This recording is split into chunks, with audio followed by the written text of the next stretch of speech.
You're muted. We are muted. Can you hear us now? Yeah. Excellent. Okay, well, thank you. Thank you for joining us. We're gonna just introduce ourselves so you know who you're talking with, and then we would love to hear from you, who you are and what your office does and what your legislative priorities may be for the session, and just give you a chance to get an overview. One thing I do want to just give you the heads up on is we know that sometime this afternoon we are going to have a fire drill here. So if we all just kind of get up and leave, that is why. So don't take it personally. Okay. Well, hi. I'm Senator Ruth Hardy from the Addison District. And now we're going to go around the table starting with Olivia. Hi, I'm Olivia Parker, the committee assistant. Tanya Bihovsky, Chittenden Central and Senate GovOps Vice Chair of the House. Hi, nice to see you, Bor. It's Becca White, and now State Senator for Windsor. Hi, Senator Bob Norris, Franklin 1. Ann Watson, Washington District. Allison Clarkson, Windsor District. There you go. That's us. So go ahead and tell us who you are and what you do. Yeah. So thank you so much for inviting me. And I am always so glad to talk about the work of the Human Rights Commission. So my name is Bor. I am the Executive Director and Legal Counsel for the Vermont Human Rights Commission, which is our state agency that enforces the anti-discrimination laws in the state. And those laws are the Fair Housing Act, the Fair Employment Practices Act as to state agencies and departments, and the Public Accommodations Act, as well as some provisions of workers' compensation, parental leave, the flexible working condition, and the gender neutral bathroom laws as well. So if someone, I'll just talk a little bit about those laws. In terms of the Fair Employment Practices Act, the workers' condition, workers' comp, and parental family leave is if someone is being retaliated against and they work for, because they took workers' compensation or parental leave, or they want a flexible working condition, or they're being discriminated against under the Fair Employment Practices Act, and they work for a state agency or department, they would come to the Human Rights Commission. If their employer is a private employer or a municipality, they would go to the Attorney General's office. But the HRC is the only agency that enforces the Fair Housing Act and the Public Accommodations Act.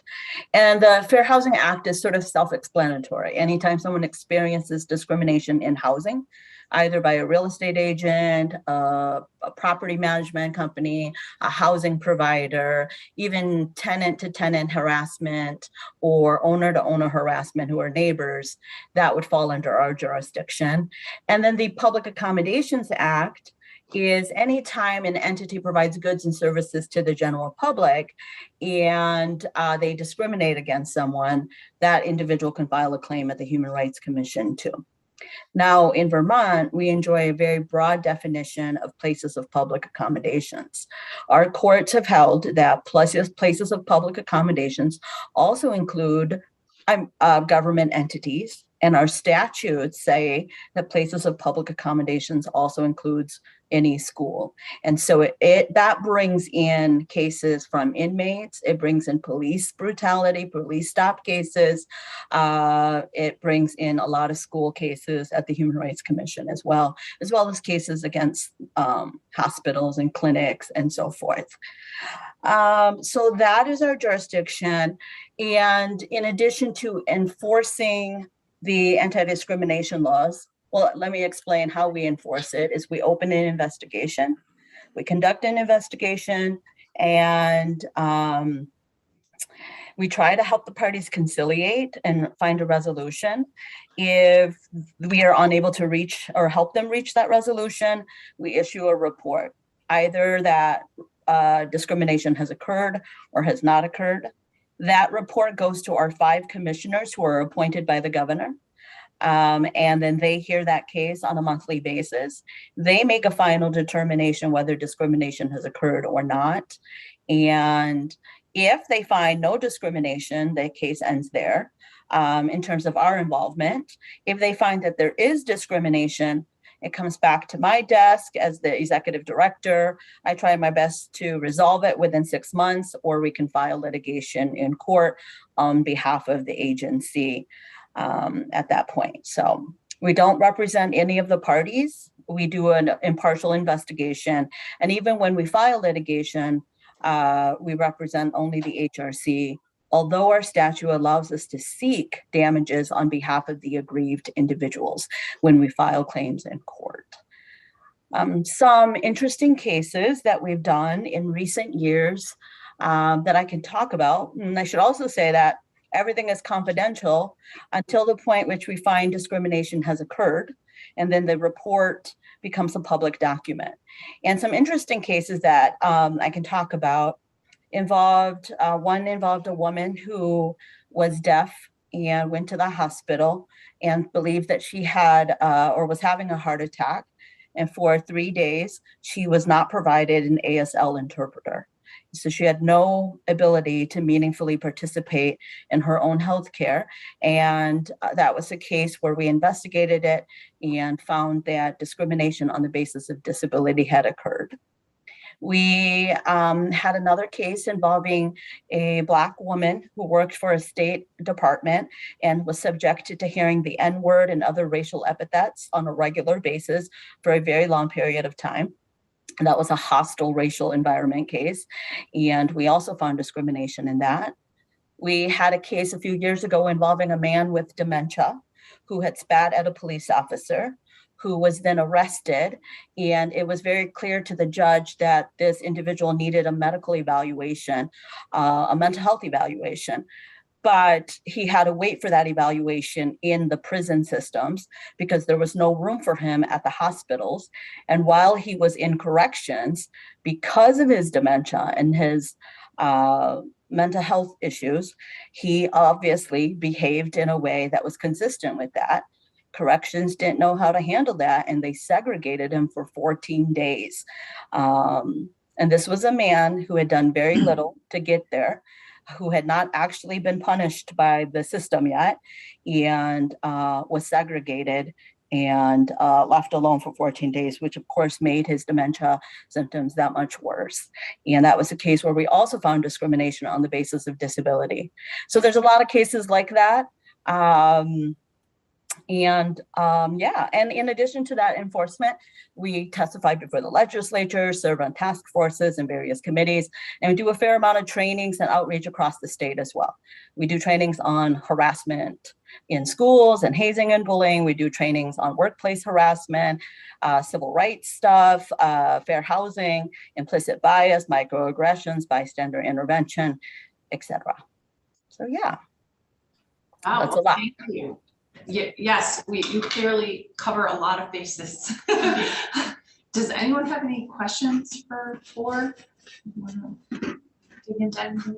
Senator Watson? Is your office fully staffed? So yes, but that's yes as of like 2 weeks ago. So we have a staff of 6, myself. We have an executive staff assistant and 3 staff attorney investigators who are tasked with investigating all those cases across the state. We have a director of policy, education, and outreach as well. And Amanda Garces, who also testifies before the legislature and serves in various task forces and committees also. So yeah, thank you for that question. You didn't fully answer. I mean, are you, you may be fully staffed now. Is it adequate? No, it's not. Thank you. That's yes. So the human rights. I guess before I'd ask you to begin with, how many cases a year are you asked to review? And then tell us if your staffing level is adequate. Yeah, okay. So I'm just finishing our annual report, and I would say that in the last year, we only took 35 cases for an investigation, only because we were actually short-staffed for several months. But typically, our numbers are anywhere between 50 to 70 cases. That's 50 to 70 investigations we open a year. We do a fair amount. The investigations are very lengthy because oftentimes there's a lengthy relationship between the parties, such as an employment case, which might require interviewing 10 or more witnesses, looking at years worth of emails and documentation. It almost is like preparing for a report is almost like preparing for trial and looking at the evidence from both sides. And it can be very time consuming in that sense. Last year, 19 cases went to the commissioners for a hearing, and they made, I believe, like 21 or 27, I forget the number off the top of my head, different separate findings in it. We don't have a full-time litigator. I am the executive director and legal counsel, and we're always in need of a full-time litigator. So yes, I would say that is absolutely important. We could use that. It really, right now we're trying to contract out some of the legal services. And we have a decent contract with a local law firm to do that. Ideally, we should have a full-time litigator in-house to do that work. Yeah, just. Yeah, Chair go ahead, tag Senator on. Clarkson. So, Bor, was there any time when you had a full-time litigator? Never. Yes, Even never. since Rob was, I mean, so never, because I actually don't ever remember you having a full-time litigator. We've never had a full-time litigator because the litigator has been the executive director, who's also the administrator, supervisor, policy person, and so forth. And because of that, we weren't able to bring every case to court that we had found discrimination on. Now, we were very selective then, and we used a lot of criteria for doing that. But there were many instances in which, when we couldn't file litigation, we really left people without being able to file at all because they were unrepresented. So yeah. Are people, if you find discrimination and you're not able to represent them in court, they could, if they have the means, hire their own attorney to follow through with it though, right? They could, yes, they Or- could file their own claims. They have a private right of action. Here is where there's a tension in that, is that lawyers are obviously thinking about time and resources and money. And there are many types of cases that are not slam dunk. And plaintiffs' lawyers will not take cases unless there's certainty that they will get paid. And as such, they're not willing to take those risks. So what that leaves us with is that we don't see a lot of discrimination cases that go to our judges and get heard. So we don't have a really good history of precedence in our own courts. So when we're interpreting how discrimination should look like in our workplaces or in our schools, we often borrow from other jurisdictions to see how a court would decide. We go to New York, we go to Massachusetts, we go to any other places in the Second Circuit. And the problem with that is that Vermont judges are not setting the precedents for what workplaces ought to look like and what schools ought to look like. And so my fundamental belief is that if the HRC finds discrimination, that we really should be testing those cases in court to see how our judges would view those cases, and we can set those precedents in Vermont. And the problem with leaving it with private attorneys is that there's the money aspect of it that makes it difficult. Yeah, that makes sense. Yeah, I hear you. Senator, oh my gosh, Norris. Sorry about that. Hi, Board, this is Senator, oh my gosh, Norris. I do something I don't usually do when I ask a question. I wonder if you or I could discuss the makeup of the commission, the 5-person commission. Did you hear that question? No, I didn't. I'm sorry. Can you repeat that? Are you at liberty to discuss the makeup of the 5-member commission? Oh, absolutely. Yes. Yes. They are. So we have 5 commissioners, and they are, the chair is Representative Kevin Coach Christie. We have Joan Nagy, who is a retired attorney. We have Nate Bazzaio, who is an advocate at Vermont Center for Independent Living. Dawn Ellis, who is a community member in Burlington, and Bruce Wilson, who's also a community member of Burlington as well. And they're all appointed by the governor, right? They're all appointed by the governor and approved of, confirmed by the Senate. Thank you. Senator Clarkson, did you have another? Yeah, I was just gonna say, this is your committee to advocate on your behalf, and particularly in appropriations, and I'm just curious if there was a thought of at least beginning with a half-time litigator. Would that I would assume that would make a huge difference. It would make a huge difference. It absolutely would. And I would love to see a litigator be added to the Human Rights Commission, even if it's on a part-time basis. But absolutely, I would love to see that. I'd love to see your support for that. I also want to take you up on sharing about our policy agenda this year, our legislative agenda, if you have time. Yeah, absolutely. We have 10 more minutes, I believe, unless we get called out for a fire drill. Okay, great. Go ahead. Tell us So your priorities. there are 3 big bills this year that we'd love to see get picked up and get support for.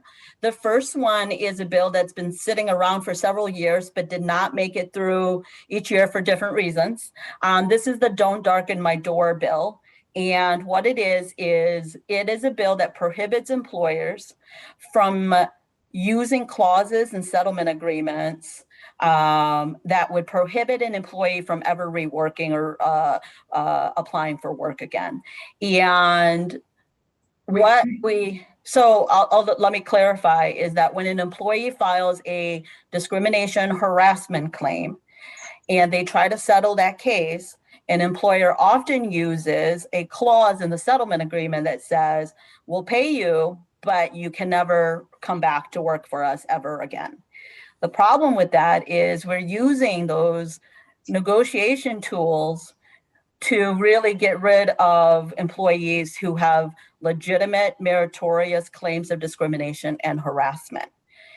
Employers are not using this clause to get rid of bad employees.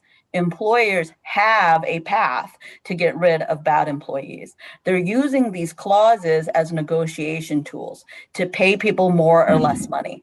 And essentially it punishes people who bring forth claims of discrimination and harassment. Now, this bill was already passed for sexual harassment cases in 2018. Right. And it was picked up and it almost passed in 2020, but for COVID. And then when we sort of at the end of that period kind of let go of all the bills to focus on COVID related bills. And then it almost passed again last year, right before it got even a third reading, I think, or maybe it was about to go to the third reading before the Senate adjourned. So it is a bill that is really important. We'd love to see that get picked up and supported. And I just say, if we have the benefit of seeing this bill play out for sexual harassment, and we know now that all the problems that the opposition had raised to this bill is just not legitimate. We need to stop punishing people who file claims of harassment and discrimination. For a lot of people, when we say you can never be rehired here, we essentially kick them out of the state because the employer, like the state of Vermont, is the largest employer. Okay, we're not talking about just kicking people out of one department or one agency. We're talking about getting rid of them across all agencies and departments. And I think that goes against our values and principles as Vermonters. The other bill that... Hold on just one second. Senator Clarkson has a question about that. Do you have that being worked on in the House or Senate? Who's introducing that bill? I think that I've heard rumblings in the House. I don't know who is, but I know that in the Senate, Senator Keisha Ram is interested in introducing an omnibus bill related to these things, and that would include that. Yeah, it's certainly something we're considering within our workforce development bill. Awesome. Yeah. And I just, given we passed the sexual harassment do not darken our door from our committee in 18, are you, when you say you're tracking that and it's been successful, when you come in, I think we'd love to hear how you're tracking it and how we know it's been successful. Yeah. Well, what I mean to say is that we're tracking in that the opposition had argued that if we passed that law, that it would somehow change the way that lawyers negotiate, or that it would somehow change the negotiations. And we know it really hasn't, that they have not been able to show that. And my feeling is that if we're not punishing women for bringing forth sexual harassment claims, why are we punishing people with disabilities or who are LGBTQ or people of color who bring forth these discrimination claims? Why do we protect women but not the other protected classes of people? And that gets me to the other priority bill that I would love to see this year too, is amending our equal pay laws to include people of color, people with disabilities, and on the basis of national origin. Now, equal pay laws has traditionally only protected people on the basis of sex. Okay, and here's why it's important to expand the definition of protected classes under equal pay laws, is because right now, if a woman of color finds another white woman in her workplace and they are doing the same job, she does not have an equal pay claim, because it is not on the basis of sex. Now, equal pay claim is important because you don't have to show under an equal pay claim that your employer is intentionally discriminating against you. You just have to show we're doing the same work, essentially, and we should be paid the same. And there's no reason not to pay us the same. And so I think we need to start thinking about ways that our laws can protect people of color, as well as people with disabilities who are traditionally excluded from our workplaces. Any questions about that? I agree. Okay. No questions so far. Okay. We're also eating cookies, so we have our mouths full. I'm jealous. Yeah, I'm very jealous. Here to share. I wish too. How about and number then, 3? say that again? Your third bill? Yeah, so our third priority bill is to correct a legal standard that has been used for harassment across all areas for a very long time. And that legal standard is called severe or pervasive.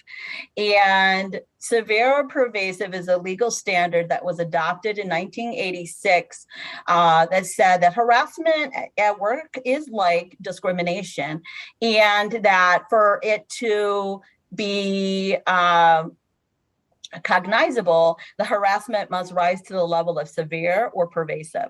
The problem with severe or pervasive is that we've had a lot of court interpretation of that standard that has been unclear, inconsistent, and unreasonably harsh in many cases. We've had instances in states where a manager is touching a woman's breast several times and stalking her, and the court said it was neither severe nor pervasive. We've had instances in which managers or coworkers are asking people out for dates over and over again, and then calling them at all hours of the night, and the court finding, well, and that happened for 6 months, and the court finding, well, that didn't happen long enough. It wasn't pervasive enough. And so the problem with court interpretation of the severe or pervasive standard is that now we have to stick by that precedence. Lawyers have to follow that. So it's time that we correct that precedence in a way that reflects what we believe is what can truly create a hostile environment. The other problem with severe or pervasive is that judges don't know how to treat people who belong in multiple protected classes. So if you have a woman of color with a disability, a judge would look to see if there's harassing behavior as to each of those protected categories, and not understand how to review all of that in totality. And so changing the severe or pervasive legal standard is changing the bar for how people can get into court, but also changing the way that we look at people who belong in multiple classes. Now, last year, we were fortunate to pass that in housing. So the severe pervasive legal standard was corrected for housing under the Fair Housing Act. And that got a case at the Human Rights Commission through to reasonable grounds. We had a housing provider, a landlord, who had called a tenant multiple names. This is a tenant who belonged in multiple protected classes. And the housing provider had called this person, if I may use some of these terms, a bitch, a whore, a crazy person, and a welfare bum several times. If we were using the old standard, each of those comments, even if they happened 2 or 3 times, would not be enough. But because this is the same landlord, the same tenant, several statements across several months, we were able to get it past the threshold and find that discrimination had occurred. This is a person who belongs in multiple protected classes being called different names by the same landlord. And so correcting the severe pervasive standard is something that I think is absolutely essential, and it will be important to do that for our kids in schools and for people in workplaces. Okay, Make it excellent. consistent with the housing standard. Yeah. And you know that at least one of these is being introduced as a bill. Do you know if the other 2 are being covered anywhere? My sense is that they will all be introduced in both chambers. But I was of the impression, you never know, and I'm certainly not the primary person who would know that too, but I got the impression that Senator Keisha Ram would be introducing all 3 of them as part of an omnibus bill. But until you see it, I don't know, and we haven't seen it yet. Well, certainly, Senator Clarkson is in her morning committee, so it may be coming in there. Come on in, yeah. Well, thank you, Bor, for sharing your priorities and introduction to the Human Rights Commission with us. And I'm sure we'll have you back in on a variety of issues that we're covering, including possibly the 3 that you talked about. If they're not in economic development, they might be in our committee. So thank you so much. We have our next witnesses here, so I'm gonna say goodbye and we look forward to having you back. Thank you for your time. I really appreciate all your great questions, and don't hesitate to reach out to me if you have any questions. Okay, take Thank care. you for your work. Yeah, thank you for your important work. Thank you. Take care. Hi. Hi. Come on up. It's a long time no see. Good to see everyone. See you, Ann. Haven't seen you in a while. So thank you for coming to talk with us. We're doing kind of a random afternoon. And as you know, or maybe don't know, but we may get a fire drill while you're here. So if that happens, we're sorry, and we'll have you back to finish some other time. That's okay. And I didn't know how in depth you wanted me to go into it, or if just introductions. I put together We're gonna. summary of it. Okay, hold on just a second. I'll tell you what we're looking for after we introduce ourselves, so you know who you're talking to, because I don't think you know everybody. But I'm Senator Ruth Hardy from the Addison District. I'm Olivia, the committee assistant. Hey, Lydia. Senator Tanya Bihovsky from Chittenden Central. Becca White from Windsor. Bob Norris, Franklin 1. And Watson, Washington. And just so you know, Tom was my seatmate back at City Council when I first started. Oh, yeah. We served for many years. Yes. Cool. Oh, that's wonderful. Yeah, Ann and I worked many years together in Montpelier. Aha, thank you for your service together. Allison Clarkson, Windsor District. Excellent. So what we're looking for is just an introduction to who you are and what you do. And we got a fairly in-depth update on the situation with the pensions last week. You may have seen it over it. Yep. We combined with appropriations and got an update from JFO, our fiscal analyst, which had lots of really awesome graphs. So Well, you know Chris Roop. You know Chris. We know Chris well. You're welcome to, tell us your perspective on how things are going, and then just tell us Sure. what you do and who you are. And we have, we have about 25 minutes at this point. Thank you. Well, thank you, everyone. Thank you for having us. My name is Tom Galanka. I'm chair of VPIC, which is the Vermont Pension Investment Commission. Recently spun off from the treasurer's office. It was a multi-year process where Treasurer Pierce and I put together this way of spinning off VPIC to ensure its sustainability for the next 50 years and more. I brought with myself Eric Henry, who's our Chief Investment Officer, so he can answer any specific questions if you have any specific questions on the investments of the state of Vermont. I'll start by saying really, and I sent you a lot of information. A lot of that was required through legislation and Act 75 in particular. We were tasked with doing a number of things over the past couple of years, one of which we do provide an annual report by January 15th of every year. I included that in the submission that I sent today. Oh my gosh, 4 reports. I know. I also included the comp study, which was also a part of Act 75. They requested us to complete a comp study, which we had completed back in October of this past year, and I did want to share that with you. I also included our carbon policy. I know last year we were talking about Robust conversation. We had a robust conversation last year. I know some of the legislation wasn't funded, so it didn't get through with exactly what we wanted last year. But I did include what VPIC has done since that time, and I can explain a little bit more about that.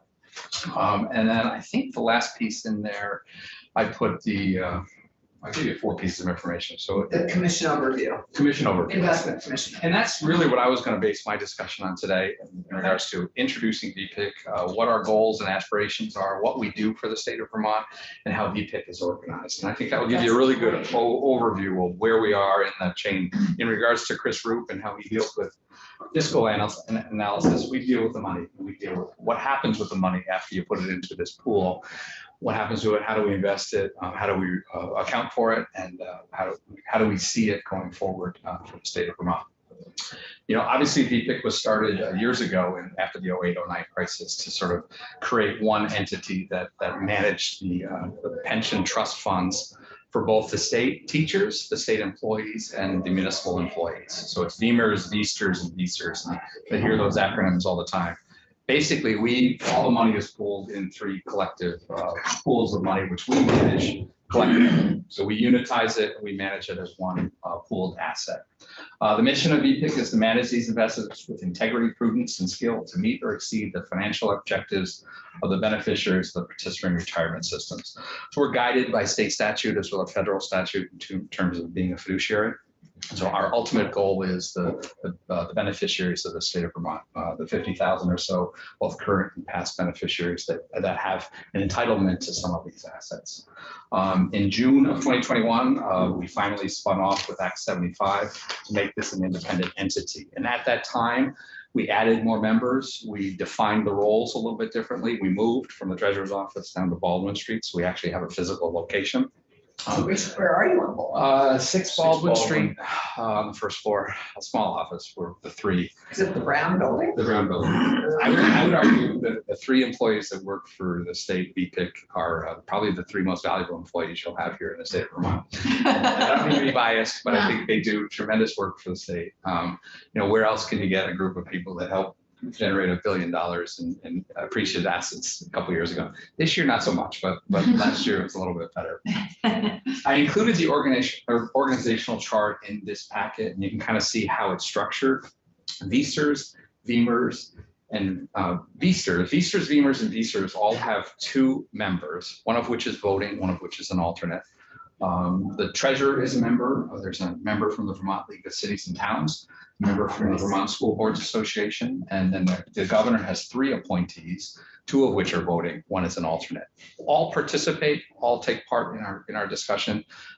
We've never really come to a point where I had to break a tie, but my vote would be if we ever came to the point where I had to break a tie. I act as chair. I help organize the meetings. I help push the agenda. I work with investment staff to sort of move VPIC forward. And I've been a member since I was appointed by the city of Montpelier to be the VEMR's rep years and years ago. From that, I was appointed VPIC, and from that, VPIC appointed me chair back in 2016. So I've been chair of VPIC since 2016. And we've witnessed a tremendous amount of change since that time. I think it's been positive change for the state. We've made significant initiatives, both on refining and owning the portfolio. So we really know what we own, how we invest it. We've simplified that portfolio and we've made it so board meetings, I think, are run a lot more efficiently and effectively. I'll be a little biased, it's because I'm in charge of that. The next page really identifies and you can ask me questions. Senator Clarkson. I'm just going to point out, you can get Bob Cooper's photo now that we've all had our photos taken. He refuses to give it to us, so, You can get it from the website. Okay, Eric, write that down, grab. Just Steal the that. photo. Yeah, steal a photo. The next page really is what I wanted to focus in on today, is what we really do in regards to managing investments of the state and how we keep it on track going forward. I listed 6 overall themes that we utilize in terms of investment process. One, we simplified the investment process. A number of years ago, it was extremely complex. It was very expensive. We relied on our investment consultants at Wall Street to really manage this whole pool. I really pulled that more back in-house and really tried to simplify it, and mainly through reducing fees and indexing. So we've indexed a tremendous amount of the portfolio, both equities and bonds. And for the reason is we only pay 2 basis points, and basis points are a fraction of a percent. So if it's 2 basis points on an investment, it's 0.02% in regards to the fees, and it's based on asset value. So if you extrapolate that out, for every billion, 1 basis point would be like $100,000 in terms of fees. So it can add up pretty quickly when you have $6 billion. I anticipate the trust fund that you have here, particularly as we add more money into it, as investment returns come on year after year, hopefully. We could have a pool of 10 billion plus rather quickly. So having an efficient and effective way to manage this for fees is very important. We hope that's the case, Yes. rather quickly. Yes, we do too. We try to underwrite everything. And a couple of years ago, Treasurer Pierce and I had undertaken the idea of bringing in-house a chief investment officer. And we were fortunate to bring in Eric Henry. He came from Hershey Trust, where he ran the Hershey pension fund. And he's been really good at acting as a mentor, I believe, to our 2 employees. He hasn't brought us chocolate to our meetings yet. But I We will have ask some him. here in anticipation of I your don't think presence. it's Hershey's though. There are. Oh, there's some Hershey Kisses. Yeah. Oh, there are, you're right. They're Hershey business. Very good at it. And just in case you're feeling lonely and missing. The next piece that we do look for is illiquidity premium increases returns. And what that means is private equities. We have gone into private equities, private debt, and private real estate because it has been shown that the performance in those investment vehicles have improved performance. Now, over the past 10 years, we've generated about 1,000 basis points of outperformance in our private equity rollout. It started small, it's significantly bigger over the past number of years, thanks to Eric's effort, as well as working with Katie Green, who's our deputy CIO, and Andy Cook, who works in our office. Madam Chair, Yeah. can I just say Sure. what you're saying in terms that I understand, to see if Yeah. I'm understanding properly? You're saying that you have a chief investment officer who is hired to use, and now one of your strategies for increasing the investments is you're going to private firms to do that investing, Well, and their performance is better overall than our in-house I investment? think I guess I'm just not. I think you have to compare it to what's publicly available in the market. So in your 401k plan, you can buy maybe stocks or bonds or mutual funds. That's sort of the public market that's out there. People will index like the S&P 500. Private equities will be stuff that isn't traded publicly. And oftentimes you can get earlier deals, you can get better deals, you can get in on with larger entities, whether it's your thought process on private equities. Sure, so these are typically small companies, not traded, they're called lower to middle market companies, many of them family-owned businesses that a private equity firm can come in. They're looking for an exit to get some liquidity for the family. The private equity firm sees a lot of opportunity to streamline operations, inject technology, better management practices, things like that. So the intent is they buy into this company at a multiple of maybe 5 or 6 times of EBITDA and hold it for 5, 6 years or so, and then sell out of it at 6, 7, 8, 10 times EBITDA, many more terms of multiple on venture and smaller companies. And that can be in stocks, bonds, or real estate. So we look at privates as a combination of those 3. And this is just part of your investment strategy. yeah. This isn't all the. Okay, I just Yeah. No, this is a Yeah. piece of it, Yeah. but we think it's a very important piece because that provides, since it is a long-term trust, that gives us the ability to potentially get oversized returns, and that can offset some of the weaker returns, particularly in years like this. And it's proven itself over the past 5 or 6 years. We're very diligent on it. We try to underwrite everything that we can, that we feel comfortable and does fit in with our asset allocation. But it's been a movement over the past 5 years, really to push. We'll never get more than 25% of the portfolio. So the rest of the portfolio is 75%. And that really gets to some of our other issues in regards to managing liquidity. Okay. Senator Bielanski. So that was gonna be my question, is what percentage of the portfolio is invested in private equity versus index funds? If you look at it, it's probably 75% in normal public markets, which majority of those are in index funds, whether indexed equities or indexed bonds. The private space, it takes time to roll out to. So although we say our investment objective is maybe eventually get to 25%, it takes 5-10 years to really get to that. And in the meantime, those monies are invested in index funds. So we do invest a portion of that too in index funds while we're waiting for money to be called. And so there's a curve to take to get up to that. And then theoretically, private markets will be self-funding, where you'll have distributions of private markets, which will fund future investments in that same space. So we won't necessarily have to tap into any of the rest of our portfolio. And what is the volatility like in private equity? I imagine, we've seen incredible volatility within the real estate market when bubbles burst. We've seen, smaller businesses really struggling against corporate entities. So I worry about the volatility. Well, there is, volatility is something, and that's why you have to limit it.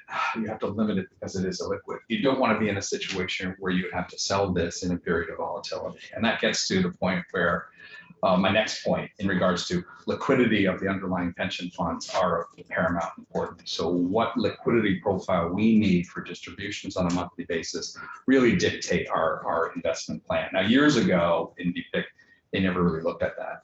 The liability side versus the investment side wasn't really managed together. What I brought over the past couple of years is, well, we know what is needed for teachers on a monthly basis. It's usually about $50 million a month. We know what's needed for employees, and we know that the municipal side is relatively cash flow neutral, and sometimes cash flow positive at this point. So we don't really have much in terms of drag on the portfolio for that. Volatility and cash flow are vitally important for managing a portfolio. If you remember back in 2008-09, the period of the market dislocation back then, Harvard got in a lot of trouble. An institution that had a tremendous amount of money, but they had a lot of money, 50-60% tied up in private equity. We're not in that position, and we never ever intend to be in there. We wouldn't want to be there. We wouldn't want to be in there. We want to make sure that we can meet our cash flow needs. We could easily sell things if we needed cash, and we're not selling things as distressed assets and we also want to be in higher quality private stuff in top quartile. So our goal is always to be in the higher. And Vermont's in a unique position where people like to have Vermont or marquee names invested with them, because then they can use that in their advertising. So we get into a lot of better deals.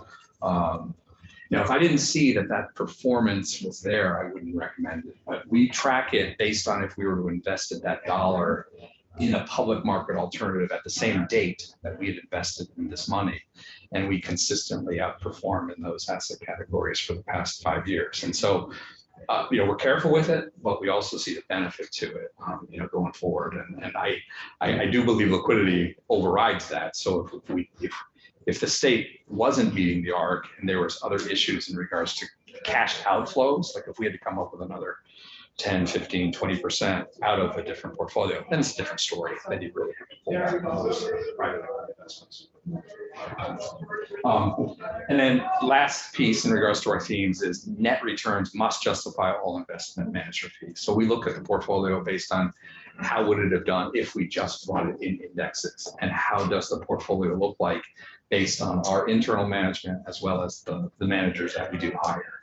And it causes a lot of interesting situations where we potentially save money for the state, where we sell things because we don't have those